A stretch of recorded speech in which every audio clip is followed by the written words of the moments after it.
여러분 안녕하세요. 오롱장입니다. 오늘은 월세 얘기 좀 해볼게요. 여러분이 꼭 아셔야 되는 거예요. 시청하시기 전에 구독하기, 좋아요, 멤버십, 그리고 제 책, 그리고 강의는 왼쪽 하단에 링크가 달려 있습니다. 여러분이 응원을 많이 해주셔서 지금 제 책이 국내 서적 8위에 올랐습니다. 너무너무 감사드리고요.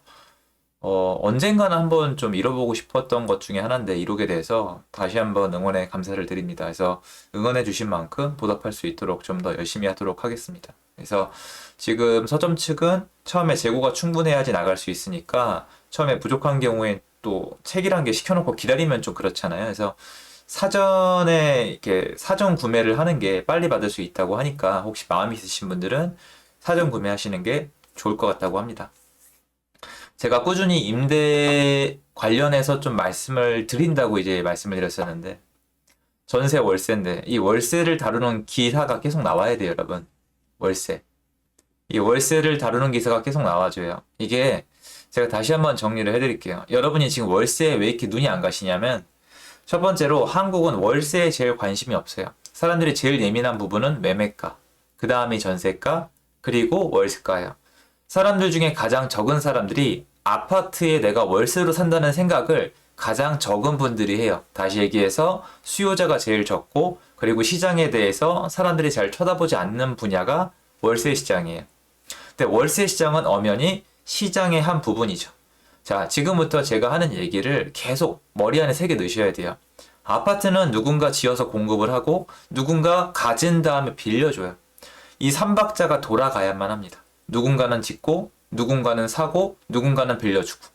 제 말은 당연히 산 다음에 거기 살아도 돼요. 상관없는데, 이 삼박자가 돌아가는 건 여러분 모두가 인정을 하실 거예요. 여러분이 아파트를 지을 수도 없잖아요, 사실. 그러니까 누군가는 만들어 놓고, 누군가는 그걸 분양을 받아서 자기가 살거나, 누군가한테 전세나 월세를 놓는단 말이에요. 이 안에 들어가면 뭐가 있죠? 네, 맞습니다. 만드는 자, 분양받는 자, 또 그걸 사는 자, 그걸 다시 전세나 월세로 주는 자. 이 사람들이 전부 다 시장의 공급값 수요예요. 다 보셔야 돼요. 근데 야, 넌 왜 자꾸 다 보라는 거냐? 자, 보세요. 주택 시장은 공급과 수요, 수요와 공급 이 두 가지로만 일단 보면은 다 나와요. 그런데 많은 분들이 공급이라 그러면 여기 제가 처음에 말씀드렸던 신규 공급만 생각을 하세요. 그렇지가 않죠. 다 따져볼게요.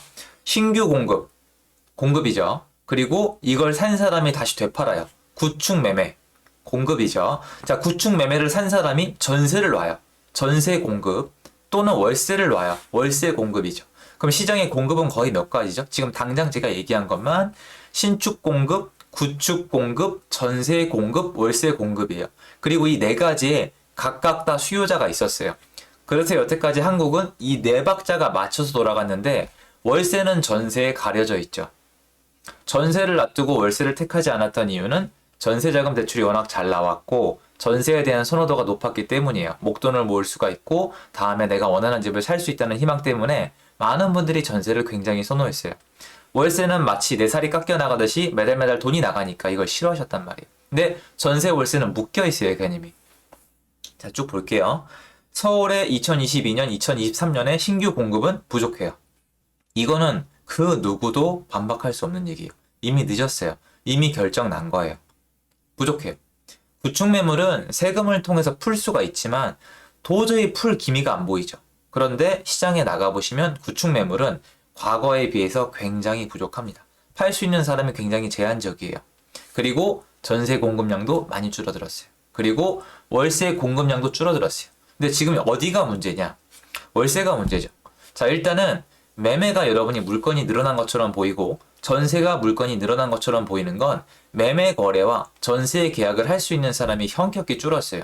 문제가 뭐냐? 대출 중지입니다. 대출을 중지시켜서 매매, 아파트를 사거나 전세 계약을 할 수 있는 사람이 현격히 줄어들었어요. 입장 바꿔서 여러분이 당장 아파트 살라 그래도 전세 계약을 하려 그래도 대출이 마음대로 하나도 안 돼요. 즉, 살 수 있는 사람이 많이 눌려 있다는 거죠. 어려워요. 자, 여기서 일단은 월세를 얘기하고 넘어갈게요. 그 월세는 왜 난리냐? 월세는 사람들이 관심이 없는데 월세가 난리인 이유가 굉장히 중요한 거예요. 여러분, 이 월세가 반드시 알고 넘어가셔야 된다니까요. 지금 시장의 수요를 평가할 수 있는 기준이 뭐가 있을까요? 매매를 안 하는 게 아니라 할 수가 없죠. 오케이. 전세를 안 하는 게 아니라 할 수가 없죠. 오케이. 그런데 사람들은 집이 필요하죠. 그럼 어떻게 할까요? 남아있는 구멍인 월세로 갈 수밖에 없는 거예요. 월세는요, 여러분, 어지간하면 아파트 월세는 오르지 않아요. 오르지 않아 왔어요. 근데 지금 마구 오르고 있습니다. 서울 아파트 월세 시장이 난리예요. 눈에 안 보일 뿐이지. 왜 난리다? 갑자기 월세를 원하는 사람이 늘었기 때문이다? 그렇지 않아요. 월세는 아무도 원치 않았었어요. 월세밖에 남은 초이스가 없었기 때문이에요. 그러면 매매, 전세, 월세 시장 중에서 월세가 버티고 있는 건데 언제까지 버티겠냐는 거죠. 얘네도 공급의 한계가 있거든요. 월세가 더 이상 못 버티면 어떻게 될까요? 점점 더 밖으로 그 수요가 삐져나와서 풍선 효과를 일으키고 병목 현상을 일으키겠죠. 이게 지난 5년 동안 반복됐던 현상이에요. 수요를 분산시켜주는 게 아니라 임의적으로 억지로 규제를 통해서 한 군데 쑤셔 넣었다가 거기가 터져서 다른 데로 퍼져 나오는 거거든요. 근데 이번에는 뭐예요? 이번에 월세로 쑤셔 넣은 것 뿐이에요. 근데 많은 분들이 아까 제가 얘기했던 그래요. 매매 못해요. 인정하고요. 전세도 계약을 못해요. 인정을 해요. 여러분 말이 맞아요. 그런데 여러분이 훨씬 더 큰 그림을 놓치고 계신 게 있어요. 뭐죠? 사람들은 반드시 어떤 식으로든 집을 구해야 된다는 거예요. 이건 놓치시면 안 되죠. 사람들은 집을 구해야 돼요. 40년의 아파트 역사상 항상 반복돼 왔어요. 지금 서울 거래량이 2,000건이 안 나오게 생겼어요, 여러분. 2,000건 밑으로 내려간다는 건 기적의 통계죠. 2,000건 밑으로 내려간다는 건 하락의 징조죠. 하락을 해야 정상이죠. 부동산 시장이 버틸 수가 없는 거래량이에요. 좀 괜찮게 되면 여러분 5,000건이 넘어야 된다니까요. 8,000건 넘어도 돼요. 옛날에 12,000건도 넘었었어요. 5,000건 넘어야 돼요, 거의. 그런데 지금 제가 원래 걱정했던 게 뭐예요, 여러분? 저 3,000건 걱정했었잖아요. 아니, 2,000건을 걱정하는 게 맞더라고요. 무시무시합니다. 그런데 시장이 지금 가보시면 물론 지금 데이터 갖다 판단하기 어려우실 거예요. 데이터를 걸러내셔야 될 부분도 있으시고 현장에 나가봐야 되는 부분도 있고 실제로 가서 물건에 붙어보거나 팔아보거나 여러 가지 해보셔야 되는데 지금 매도 잘 안 돼요. 전세 잘 안 나가요. 왜? 그 사람들이 못하니까. 안 하는 게 아니라 못하니까. 그런데 시간이 지날수록 해야만 해요. 해야만 하는데 월세로 가고 있을 뿐이죠. 그럼 시장을 총 종합해 보면은 겉보기엔 하락처럼 보여요. 이상한 거래도 있고 거래가 안 되고 워낙 거래량이 없으니까 하락하는 것처럼 보여요. 근데 나가보시면 하락 중이 아니에요. 하락을 해야 정상인데 하락을 안 하고 있다는 건 제가 봤을 때 상승 중이에요. 특히 거래, 이 대출에 대한 규제를 먹지 않는 15억 원 이상의 시장은 갈 길 가고 있거든요. 대출이 문제라는 거예요. 15억 원 넘는 고가주택을 봤을 때 옛날부터 대출이 필요 없는 시장을 봤을 때 대출이 문제라는 게 확연히 드러났고 대출이 문제이기 때문에 매매나 전세를 계약을 못하고 있는 것이고 그 사람들의 수요가 남아있기 때문에 월세 시장이 퍼지고 있는 것이고 이게 계속 갈 수 없는 구조라는 건 사람이 이 모이는 곳에 가보시면은 좀 얘기를 해보시면은 알 수가 있어요. 왜냐? 집을 구해야 되거든요. 결혼해야 되고 분가해야 되고 한국에 들어와야 되고 해외에서 다시 그 재산 분할한 사람들도 이렇게 다시 집을 구해야 되고 되게 다양한 사례가 있거든요. 근데 많은 분들이 제일 간과하고 있는 게 모든 사람은 집이 필요하다는 사실을 자꾸 간과하는 것 같아서 전 아쉬운데 지금 월세 시장이 이렇게 난리가 될 수밖에 없는데 여러분이 자꾸 눈을 감으시면 안 되는 게 여러분이 자신에게 물어보세요. 전세 올려달라면 많은 분들이 좀 올려줘요. 한 2, 3천 올려달라면 2년 계약하고 좀 올려주시거든요. 매매 계약도 2, 3천 올려달라면 시간이 지나서 2년 지나서 2, 3천 올려달라면 올려줘요. 여러분 생각을 해보세요. 내가 아파트에 살았는데 아파트를 사야 되는데 2, 3년 전보다 2, 3천이 올랐어요. 거의 사세요. 거의.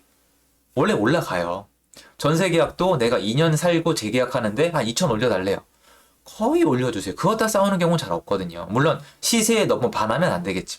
근데 월세는 달라요. 월세를 갑자기 100만 원을 올려달라 그러면 사람들이 누구 죽일 꼴이냐 이러시거든요. 근데 지금 그렇게 올라가요. 그 정도로 문제가 있어요. 그러니까 여러분 월세 시장만 보자는 게 아니라 월세 시장은 모두와 연관이 되어 있는데 월세 시장이 지금 얼마나 심각한지 보자는 거예요. 근데 이게 현장에 전화를 걸어보시는 게 제일 빨라요. 정말로. 정말 빨라. 그래서 현장에 나가보시고 특히 지금 월세 전세 종료일 다가오시는 분들은 월세 시장을 빨리 살펴보세요. 부탁이에요. 지금 내가 전월세를 살고 있는데 만기가 올해 안에 있다. 그러면 지금 월세 시장을 보시면 사태의 심각성이 보이거든요. 전세는 손 놓고 있으시면 안 돼요. 전세 계약하면 되지 하고 있다가 전세 대출 때문에 전세 대출을 잘못 받으면 계산을 해보면 월세가 낮다니까요. 그러니까 전세는 여러분이 지금 당장 대출을 알아볼 수가 없잖아요. 멀리 남아있으면. 근데 월세는 알아볼 수 있잖아요. 월세를 보고 나서, 지금 월세 시장을 보고 나서 전세나 매매 시장에 대비하는 게 맞아요. 제가 그래서 월세나 전세로 계약하지 말고 올해는 매매가 좋다라고 자꾸 말씀을 드리는 거예요. 그래서 저는 여러분이 이 시장 놓치지 않았으면 좋겠어요. 이 시장 정말 놓치지 않으셨으면 좋겠습니다. 그래서 다 같이 여기서 눈을 떼지 말고 시장에 좀 집중을 해서 지금 많이 혼란스러울 수밖에 없는 시장이거든요. 그리고 많은 분들이 시장이 눈에 안 보이는 시기예요. 저도 참 왜 이렇게 사람들의 눈을 가리는지 모르겠는데요. 저는 보이거든요. 근데 참 그래요.